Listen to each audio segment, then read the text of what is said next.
All right, hey there, guys. You can call me CJ, and I am a longtime Counter-Strike fan who, after finally being able to attend LANs, has fallen even more deeply in love with the game and the community, and has been wanting to get into the online space and community around it for a while. So I wanted to make a RMR recap video, just to start putting my voice out there, getting my on-camera presence best I can, and yeah, just start the video making process, learn how to edit. So without further ado, let's start talking about the after RMR. Everything that happened, what actually went down at the RMR. So our top two finishers were MIBR and Wildcard. Wildcard, dog, of all people. But first we'll talk MIBR. So I'm a MIBR enjoyer, MIBR supporter.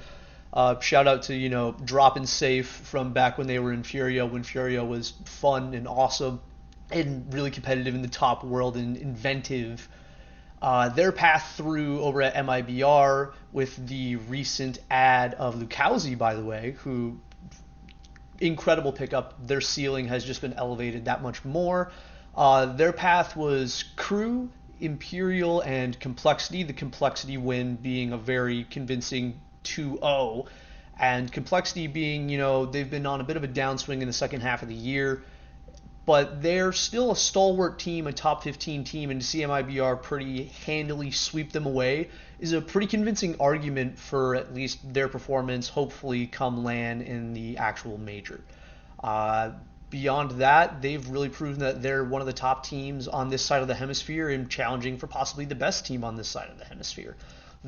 So the other team to go 3-0 at the RMR was Wildcard. JVA believers rise up.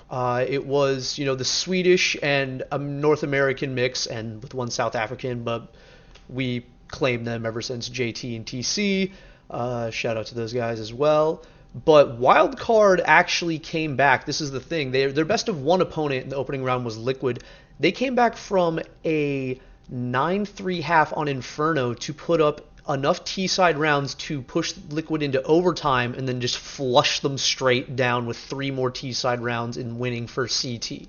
It was a dominant comeback and shows like an actual amount of depth to this roster, which makes them exciting and potentially, someone to look after at the actual major, which it's exciting to say that about a team outside of Liquid and Complexity from North America again. The stalwart of Stanislaw being a veteran IGL for the region, something we are sorely lacking. And, JBA being the young talent they've gambled on. And the, dare I say, journeyman Opper and Fuzi? Because he played for NIP youngsters, then he played for NIP, then he played for Sangal, then he played for Rare Atom, and then he's playing now in NA. So he has played in EU, Asia, and NA. I think we can call it, he's a journeyman by now, I guess. And Susip as well, and also our other South African, Sonic, who after his stint in Complexity a couple of years ago, or last year, not a couple of years ago, after his stint in Complexity, he showed that he could op potentially, and he's not even primary opping for this team. Is the crazy part. He's just there being a guy, hanging out, carrying with a rifle again. It's crazy. But Wildcard are one to watch for this event. I am very excited about their potential and their future. And now JBA gets some tried and true LAN experience, which will either help him develop or see if he can separate himself from the rest of the pack. So our first 3-1 team to cover is Liquid, because Liquid lost their opener to Wildcard, which is how Wildcard went 3-0. Liquid lost to Wildcard, beat Crew, Bestia, and Furia to get their qualification. It was a fine path. I personally, Furia was the only real opposition they faced other than, Wildcard, who I want them to be good. I want them to sustain that level, but there's no saying that they will. I'm praying they will. But beyond that, Liquid looked fine. Ultimate was their top fragger overall. I think he had a 1.30 potentially, and NAF was also up there with a 1.25, I believe. And Liquid looks fine. Ykinder still underwhelming, but he's the most aggressive player in a very passive team, and his CT side rating is fine. It's just his T side rating suffers as he's their pointy stick. But who knows how much longer he has on this roster, as more calls for his head have been coming in recent times. But all right, the next team to go 3-1, Complexity. They did it. They didn't bomb out. Okay, they didn't bomb out. They did not bomb out.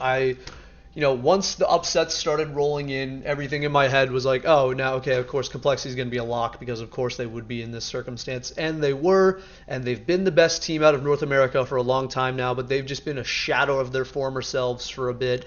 With the loss of Overpass in their map pool, the changes to Vertigo, Anubis was something they took to very early on and adopted quite well and is one of their mainstays now, but they've just not had a really strong second half of the year, so I'm glad to see them get through rather comfortably, losing only to one of the 3-0 teams, with their only loss being to MIBR. But the path that they took through was Bestia, Boss, they lost to MIBR, and then they were one of the nails in the coffin of M80 this time around. They're North American on North American violence, something that we are sad to see. God rest your souls, M80. But beyond that, this is expected for Complexity. They're expected to contend at the major if they are all in peak form. Grim has been showing flashes of consistency again, but he's still not up to 100% snuff. Floppy looked good, and when Floppy looks good, typically when Floppy looks good, the team also has looked good around him, and that's when they performed at their best. So hopefully that is a sign of things to come at the major, but beyond that, boilerplate, job done for Complexity. Get ready for the major. All right, so the other 3-1 team that was shared 3rd to 5th was Pain. And Pain, I am very happy to see back. When Pain lost Skulls to Liquid, and now that he's been passed back down to Furia, kind of like KD and ping ponged out of Liquid into Astralis. That's weird, but rival to rival to rival, third party rival. But they picked up Snow. Everyone's looking good. They had 4 players in this event with a 1.2 or higher. So if they can translate any of that firepower onto land, they are going to be a force to reckon with. So no particular additional comments about Pain. They look good. Happy to see them all firing on all cylinders. And they're an exciting team for me and a team I love to follow. So after dropping Henny earlier this year, goddamn Imperial are the final home, or most recent home, I misspeak, of Try, who has been passed around the scene a million times, always being bought out of his contract, trying to build competitive teams, yada, yada, yada, and here he finally lands on a team that is able to get him to the major. He is their top-rated player on Imperial, and Imperial has a solid, core. Honestly, they have a solid foundation. They have a veteran player in Phelps. Their path was fairly all domestic, which would make you question how they'll perform at the actual major. At least it makes me question it, because they had Case, lost to MIBR, lost to Pain, beat Crew, beat Red Canids. That's not a very particularly impressive run, but it's all domestic, and what are you going to do about that? But either way, it's good to see that Try is doing well on a team that can actually get him somewhere. Noe also had a bit of hype around him recently, so I'm hoping he can have a better showing at the major. But besides that, job done. Good for you guys. And the final team to make it out of the RMR at the expense of M80 is FURIA, baby. FURIA lost to Legacy, beat Case, Boss, lost to Liquid, and beat 9Z and M80 in back-to-back best-of-3s to qualify to the major. You can't say they didn't earn it to, might say that, but M80 and beating 9Z.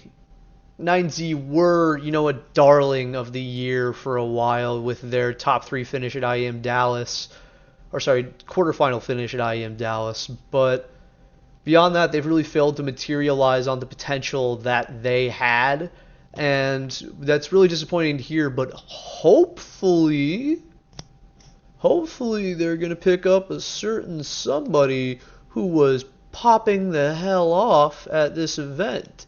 Because if you go to the, rating page for the event, there's a guy named Thomason who's also Argentinian. And there's a predominantly Argentinian org/team that could use an upgrade. Dog, Thomason, get this man either to 9Z or get him to a bigger team, because this dude popped the hell off, and he is a definite talent to keep your eye on from the region. So shout out to him. But FURIA make it through. They were hard carried by Yuri and Quesarado. What else is new? But beyond that, I don't really have much expectations for them going into the major. But you can never count Fallen Out, I guess.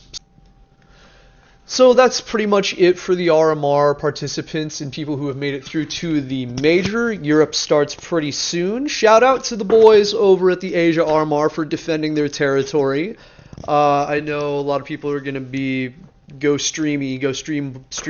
Onapixel's a big guy in the community, and I've enjoyed a stream of his, but I'm glad to see that it will be the most competitive teams from that region, and also the teams from that region it is the most competitive teams to come out of that region that will represent it, and those teams are all made up completely of individuals from that region. It's happy to see that. Good for them.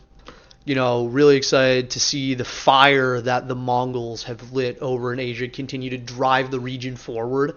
And that's the kind of thing every region needs. Everyone needs someone like that over there, sparking and getting each other to push forward and make Asian CS great again. And those, fantastic year for them, fantastic year for Asian CS, and I hope to only see it improve from there. So yeah, also shout out to the Rifle Corps of FlyQuest for getting them through that ancient game, dude.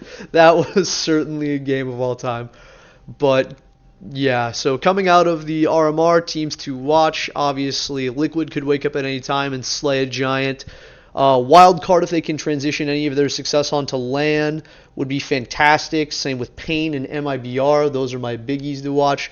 Complexity is always, a consistent. I believe they'll make it out of the first round. I hope they'll make it out of the first round. They've been really fragile, and I love them. I don't have it. I have my Complexity jersey here somewhere. Complexity. Thank you, Jason Lake. Those are our boys. I'll always root for them.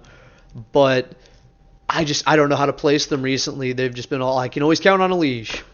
What else is new? Sky is blue. You can count on a Liege, and a Liege will wear a blue jersey. So, either way, thank you all for sitting through this, however long this ends up being. I'm going to try and put something out for the Europe RMR. Watch as much of it as I can, though how the timings work out with time zones, so it's mostly me waking up and watching the VODs and stuff. But beyond that, have a nice day, everyone. Let's talk about some Counter-Strike down below. Who do you think is going to bomb out of the European RMR? Who do you think is going to go 0-3 in your pick'ems from NA? And why you should never choose an Asian team to go 0-3, because they'll always get at least one squeaky win out on you, and they'll always betray you. And you never want to give FlyQuest a reason to yell, fuck your pick'ems. But beyond that, thank you all for listening. Have a great rest of your day. I have been CJ, and let's talk CS.